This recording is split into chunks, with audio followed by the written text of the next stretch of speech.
The idea that gut health influences flu severity might seem strange at first. After all, influenza is a respiratory virus, not a gastrointestinal one. But the connection is real and increasingly well documented. Your gut microbiome plays a massive role in immune function, and its composition when you get sick can influence both how severely you experience symptoms and how quickly you recover. Here's the fundamental concept. Approximately 70% of your immune system is located in gut-associated lymphoid tissue. Your intestinal tract is constantly sampling the external environment through food and needs a sophisticated immune system to distinguish between harmless dietary proteins, beneficial bacteria, and actual threats. This training ground for your immune system affects how it responds to infections throughout your body, including respiratory viruses. The microbiome itself produces metabolites, particularly short-chain fatty acids like butyrate, that modulate immune responses. A healthy, diverse microbiome tends to support balanced immunity, while dysbiosis, an unhealthy microbial composition, promotes systemic inflammation that can worsen flu symptoms. Some research suggests that people with dysbiosis experience more severe respiratory infections. Now, can probiotics help? The evidence is moderately encouraging.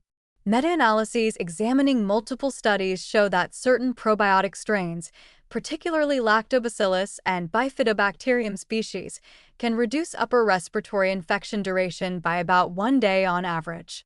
People taking probiotics preventively also appear to get sick less frequently.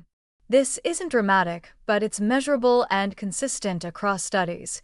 The mechanisms appear to involve enhanced interferon production, interferons being proteins that inhibit viral replication, improved mucosal immunity in the respiratory tract, and modulation of inflammatory cytokines. Essentially, the right gut bacteria help tune your immune response to be more effective and less inflammatory.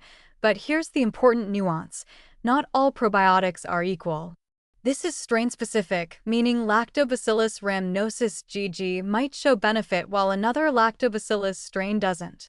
The research is still working out which strains are most effective for respiratory infections.